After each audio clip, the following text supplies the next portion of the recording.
For some of you guys, parang meron mag-o-open na bagong opportunity sa inyo, mga kapiksi. Parang bibigyan kayo ng chance ni universe na parang maraming opportunities na pwede kayong itry, na parang pwede siya mag-introduce sa inyo ng bagong buhay, parang bagong portal, bagong buhay, parang bagong chance, bagong opportunity na magpapabago sa takbo ng buhay nyo. Naintindihan nyo ba?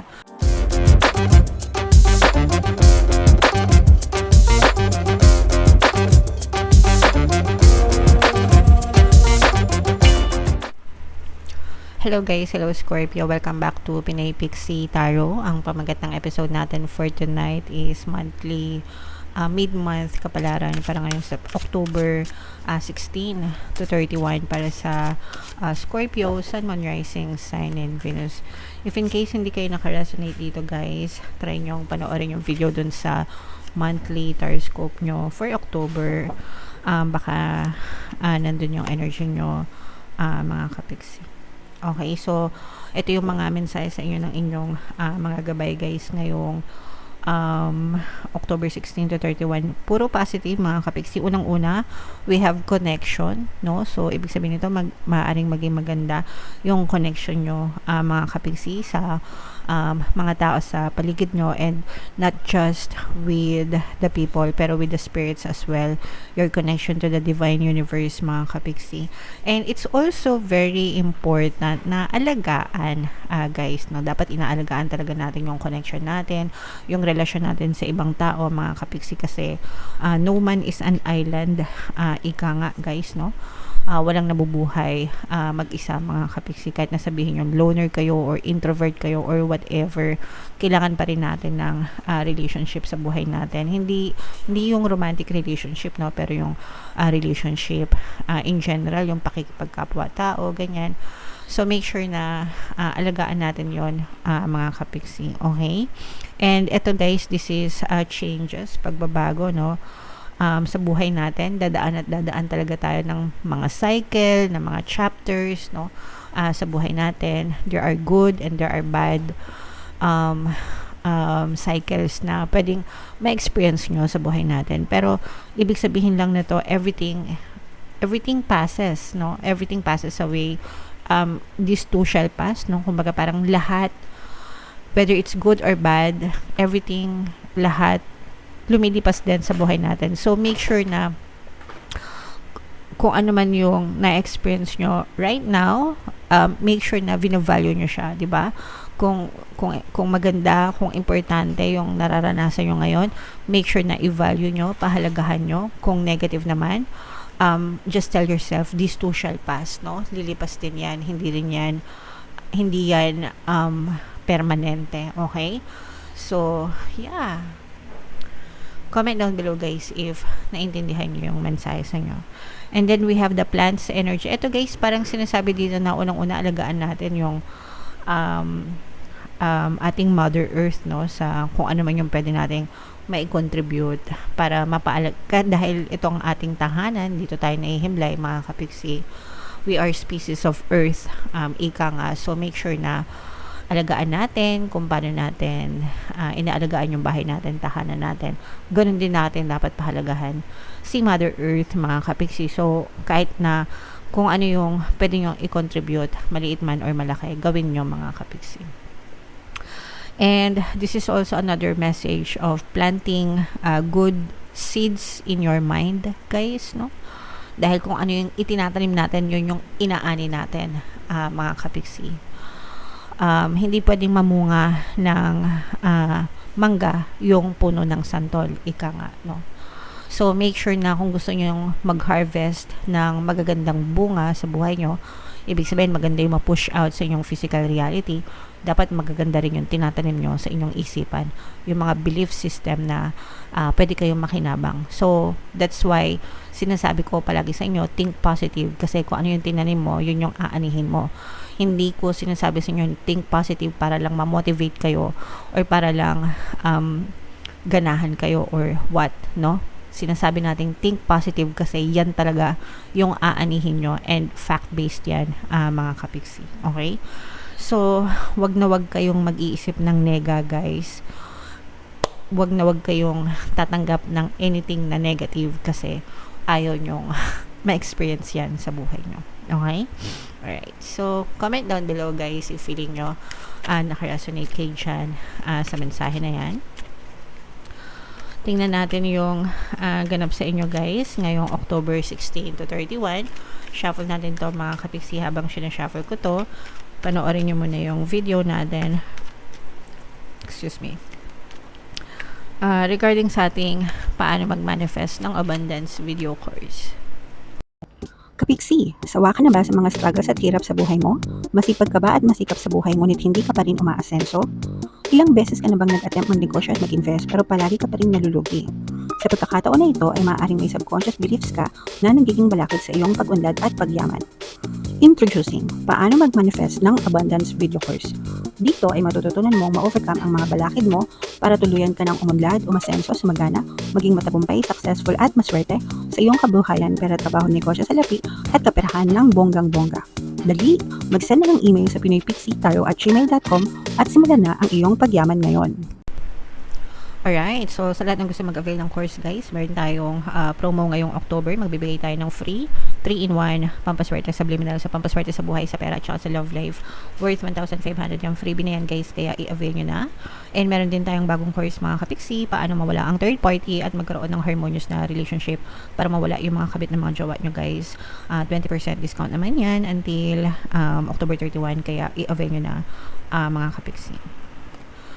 So, Scorpio guys, kayo ay nirepresent ng Mother of Cups sa ating spread. Ito'y both negative and positive mga kapiksi. For some of you guys, no, parang yung nararamdaman ko dito sa negative energies is for some of you, parang nabiktima kayo ng parang nagkakaroon kayo ng trust issue with a particular person sa buhay nyo kasi parang nabiktima kayo ng pang-aahas, betrayal in the past mga kapiksi. Kaya parang yung iba sa inyo natatakot na kayo magtiwala ulit guys. And nasa healing stage yung iba sa inyo right now. And okay lang yan mga kapiksi.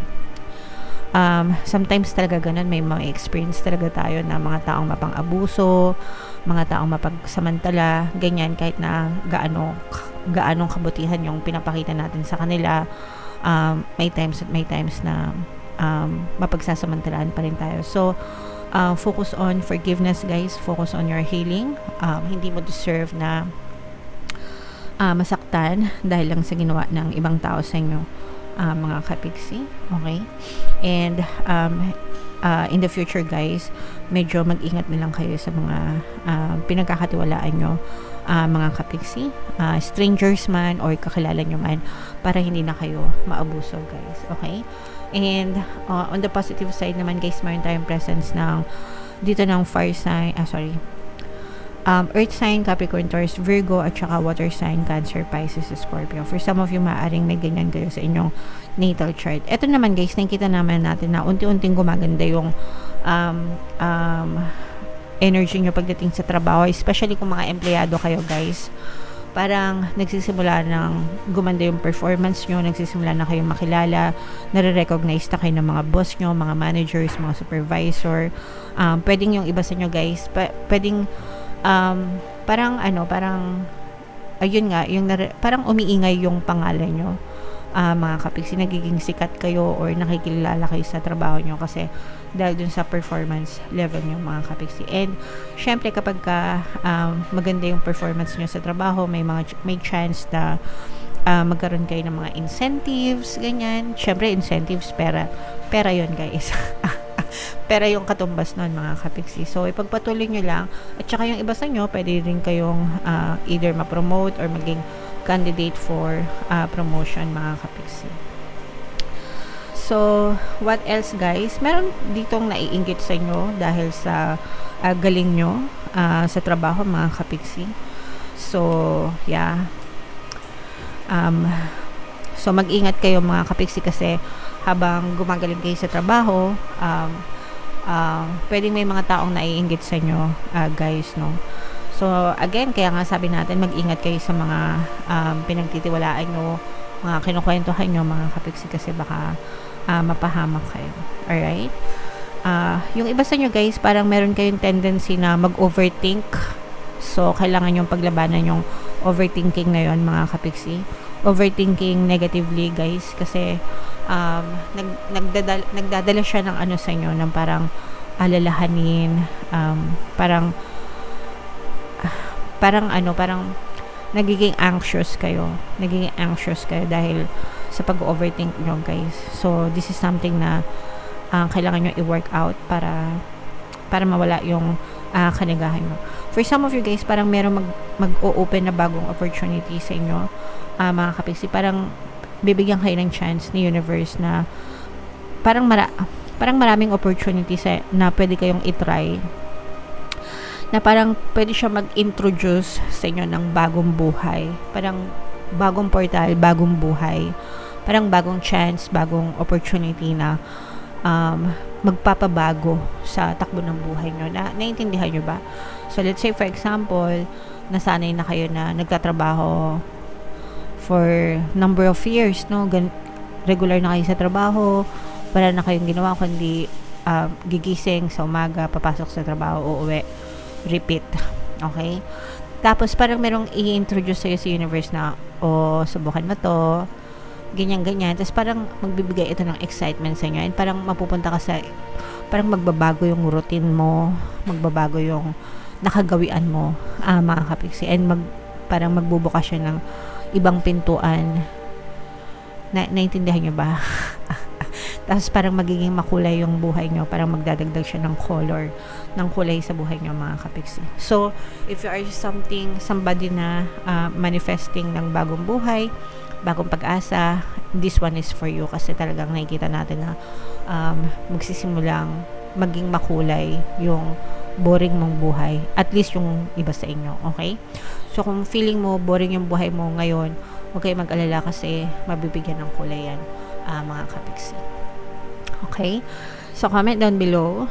Scorpio, if feeling nyo naka-resonate kayo dyan. Ito guys, si Mind nyo yan. Mind, bagong buhay, mga opportunities. Ito, healing, mga kapiksi. For some of you talagang may healing kayo na may experience, guys. Okay? So, comment down below if feeling nyo naka-resonate kayo, guys. Ito yung ating 2025 kapalaran, mga kapiksi. Pakinggan nyo na, and ito naman yung ating success stories ng paano mag-manifest ng abundance with your course. Click here to subscribe, guys, and ito yung ating mga pampaswerte subliminals. Thank you for liking, sharing, and subscribing, and see you again next time. I love you all, guys. Have a nice day. Bye-bye.